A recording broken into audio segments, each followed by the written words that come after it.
you love movies and movie discussions, you've come to the right place. Who am I, you ask? I am The Wiz! And I'm here today to review the 1974 thriller The Conversation, starring Gene Hackman, directed by Francis Ford Coppola. When talking about the best directors of all time, like directors that have made fantastic movies, specifically with people online, who gets mentioned? Bergman, Kurosawa, Scorsese, Nolan, Paul Thomas Anderson, number of others. Spielberg also gets mentioned and then gets derived. Cameron gets also mentioned. But no one really mentions Francis Ford Coppola. All you have to do is remind those people Francis Ford Coppola did The Godfather and go, oh yeah, good point. Or Apocalypse Now, go, oh yeah, good point. But I think the reason why Francis Ford Coppola does not get a lot of mention now is because of recency bias. His run in the 70s are amazing to think about. So you had the Godfather movies, you had The Conversation, and you had Apocalypse Now. 3 films that are considered all-time greats. Like, that is amazing if you think about it. And right there, to me, that would rank him up as some of the best directors of all time. But he gets no mention because the films after that haven't been so hot. I mean, I think the best 3 films that I have heard of people who like Francis Ford Coppola after the 70s are Rumblefish, Outsiders, John Grisham's The Rainmaker, and that's it. Those are the 3. You might get somebody who say, actually, The Godfather Part 3 is pretty good. It's not as good as the other 2 Godfathers, but that kind of counts. I'm like, sure, you could argue that, but you would have to admit that there has been a precipitous drop in the quality that Francis Ford Coppola has done ever since the 70s films were done, which leads to a lot of people not considering him one of the best filmmakers of all time. Now, there could be another argument, too, of saying, oh, there's plenty of directors who made great films once, and that was it. They only made that one great film. That doesn't make them great directors. But in Francis Ford Coppola, he had a whole decade of incredible films. And we're talking about the one film that probably gets the least talk, which is The Conversation. So why don't we get into the review? Let's get into the review of The Conversation, directed by Francis Ford Coppola. And before we get into the review, let's get into the plot. Harry Call is a surveillance expert. He is hired by a mysterious client to record a conversation of a young couple. Once he gets the tape and starts to develop it, he starts to realize that these people might be in danger. So he becomes paranoid as to what's going to happen with this couple and what he needs to do to prevent something bad happening to these people. To go any more into it, we'll probably go into spoilers, so I'm going to keep it right there. Now that we've gotten to the plot, let's get to my 3 points of what I think about The Conversation. My first point is, shows quiet, suffocating paranoia well. A lot of films, when they deal with paranoia, it's always an existential threat that will violently murder them. It's more used, I would say, in horror or in espionage thrillers where it is clear that they're in danger, they just don't know where it's coming from. The Conversation's a little different because is Harry in danger, or is he just paranoid? Is he? The film really messes with your perspective in it, where all he had to do was hand the tapes over and that was it, but he didn't. He had a crisis of conscience, and now he feels like he's in danger. The film kind of questions that, whether he's in danger or not, or that the people that want information will get it by other means.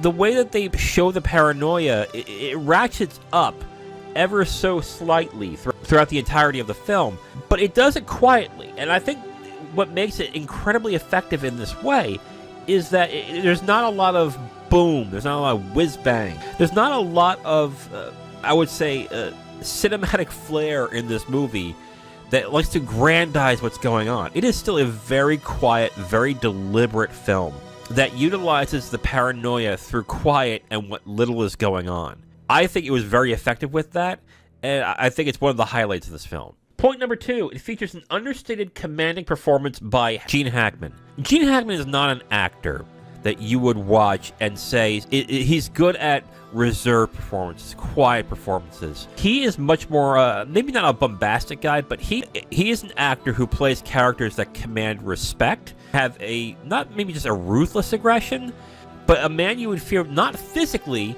but someone who could tear you down in numerous ways. I guess the best way is he plays arrogance pretty well. Even in his later years, when he would still do movies and he would do movies of those types, it would still be of that same breath. except for maybe the Royal Tenenbaums, where he was still arrogant. He was much more comedic in that movie. Great movie, by the way. He was really good at it. This is a very different performance that I'm used to in seeing Gene Hackman because he's very quiet.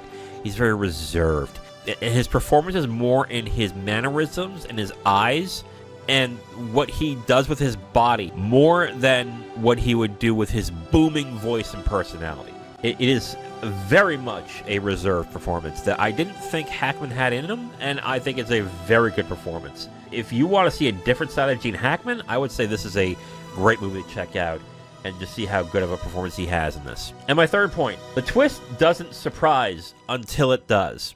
What do I mean by this? Okay, so without spoiling the movie itself, the twist of the film, I could see a mile away coming. Like, within about 20 to 30 minutes, I was like, oh, okay, this is what this is about. The worst thing for a twist is to be figured out so quickly. It is something that, even if someone were to figure it out as the film goes on, you want them to figure it out by the third act. You don't want them to figure it out by the end of the first, which is what I did in this film. That said, even though the twist is figured out, something still surprises you at the end, where the twist becomes much more effective by the end of the film. I will say that throughout most of the film, I was pretty disappointed by what the twist is, but by the end, it resurrects itself into a good twist that I actually was pretty surprised by. It's kind of confusing, but I don't want to spoil exactly what the twist is and what makes the twist viable at the end. But I will say that if you're like me, you might watch this film and be like, oh, I know what this twist is right away. Stick with it. I think you will actually enjoy what the film does with it. So who do I recommend this for? I recommend this for people who prefer adult-minded thrillers. Okay, so what do I mean by that? I'm talking like films like Tinker Tailor Soldier Spy, something that is much more focused on character work, dialogue, and providing a scene than a lot of action, violence, and stuff like that. There is a little bit of violence in the movie, but it's for the most part a film about a character. And if you prefer that type of movie, this is definitely something I think you should get your hands on. And then I'd also recommend this for people who prefer slow burn films. What do I mean by a slow burn film? The film, instead of giving you a lot of action, a lot of drama throughout the film to keep you occupied, it simmers the drama as the film goes on. It kind of just rises up into a crescendo at the end. So if you are willing to sit through a slow burn film like that, I would say this is a very good one of those. Who do I not recommend this for? I do not recommend this for people if you do not like quiet in your movies. The Conversation is a very deliberate film. The film has dialogue when it's necessary. Otherwise, it does linger in quiet a lot. And if you want a lot of dialogue or a lot of things happening in a film, this is not your film. I would say avoid this. And I would not recommend this for someone who hates repetition or is annoyed by repetition, I would say. A lot of the conversation deals with repetition, specifically the first scene in the film, which is the actual conversation that's being recorded for the client of Harry Cole. You're going to hear that conversation come up numerous times, so if that annoys you and if you do not like that, maybe sit this out, because it is important to keep rehearing that conversation as the film goes, because it does open up things about the film. So if you don't like that, I'd say avoid this. Overall, I do recommend The Conversation. I think it's a good film. I think it is a pretty effective thriller when it uses quiet and repetition in that way. I've heard some people say this is Coppola's best film, and I have to question why, to be absolutely honest. I understand why this is such a quiet film, or why a lot of people don't talk about this as some of Coppola's best work, but I'm not going to sit here and also say, oh, it's better than The Godfather. No, come on, let's be real here. It's a good film. It's something that is a little different than I'm used to from Coppola, and because of that, I think it's a very curious film. If you're interested in watching Coppola's 70s film that pretty much made his career, I think you should see it just to see exactly how diverse he was being at the time with The Godfathers and with Apocalypse Now. As a curiosity, I would say watch it then. But if you're also into adult-minded thrillers, I would say also check this out. Otherwise, I think this is a very limited audience film. I think a certain type of person will want to watch this film and enjoy it. But I did like it, so I would recommend The Conversation. Now, if you want my full review on this movie, you can go to my website at IamTheWiz.com. You'll have my full written review right on the site, along with a link to the video that has this review that you've just listened to. Thank you for listening to this review. If you want to know what we're reviewing in the next couple of days, you can look on the screen right now to see what's coming up next. If you like what you heard, go ahead and leave a like on this video. If you want to discuss your opinion on the film or the review itself, please leave a comment. And if you want to hear more, subscribe to the channel. Thank you again for listening. I will talk to you next time.